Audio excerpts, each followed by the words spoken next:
Hey, so many beautiful faces in this room. How y'all feeling? Excellent. All right, thank you for being honest. So my name is Alicia Garza, and I believe that Black communities deserve to be powerful in every aspect of our lives, and that politics should be no exception. In my work at the Black Futures Lab and the Black to the Future Action Fund, that's what we do. We work with Black communities to make sure that we're not just spoken about, but instead that politics, anywhere that we are, reflects the needs of us and the solutions from us, our families and our communities.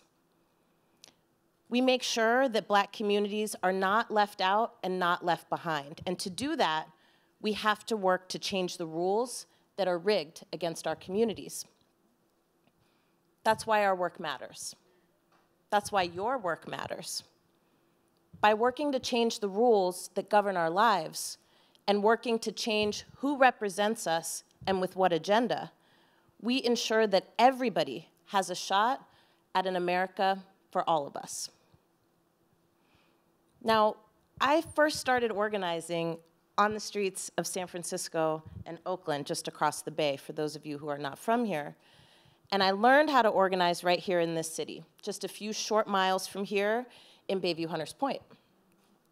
It was there that I learned firsthand how democracy was only created for some of us, and that power was reserved for even fewer of us. It was also here in this city, through that organizing, that I decided I was going to do something about it. Back then, in the early 2000s, the Black population here was, hovering around 10%-ish. Today, it's a little less than 4%. San Francisco has hemorrhaged Black families faster than any other major city in this country besides post-Katrina New Orleans. Back then, just like today, most of the people who got involved in the work to fight for their communities, to save themselves and their families, most of the people who got involved in that work were women. And it wasn't because men were lazy. It was because Black women were shouldering the responsibility of caring for everybody in the family, everybody in the community, and themselves. Government was doing the work of caring for financial interests, big banks, corporate and big business interests. But Black women were caring for loved ones who were incarcerated, caring for loved ones who were recently released from incarceration and therefore seriously restricted in their options for jobs and housing. Black women were keeping schools open, running community centers, feeding kids after school. Black women were opening their homes to family members who had nowhere else to go, because in one of the wealthiest cities in the world, there's still no 24-hour shelters, but there are thousands of housing units sitting empty, waiting for Airbnb clients.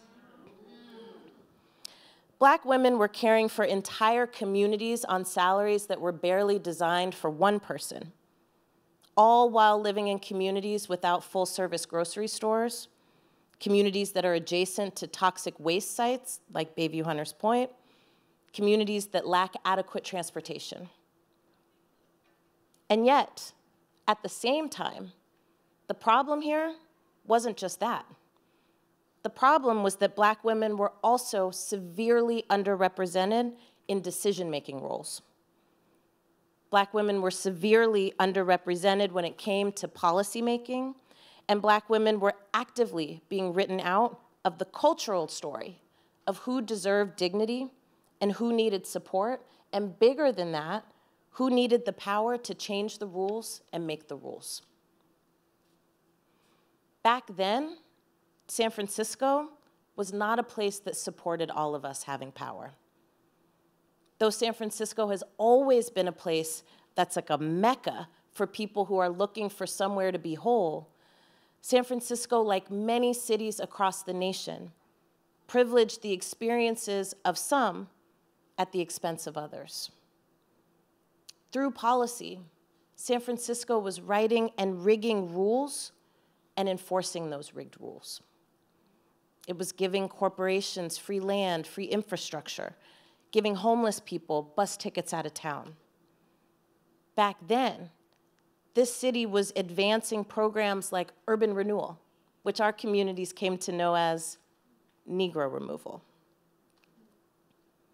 It was handing over poor and working class communities to wealthy people seeking a new frontier. It was giving 100-year leases to developers and eviction notices to poor people.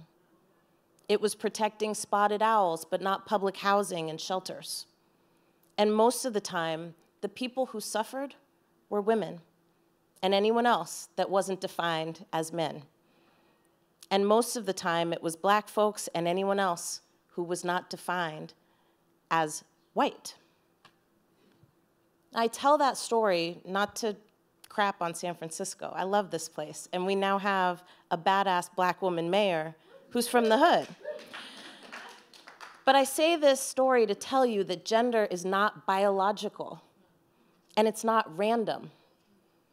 Gender is a set of rules that have been assigned and designed to allocate resources and power to some and restrict resources and power to others.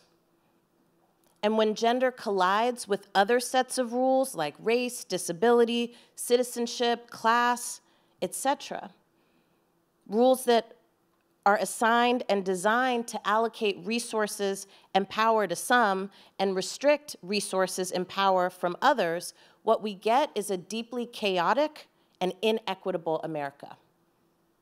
When I say the rules are rigged, what I mean is not a matter of conspiracy theory.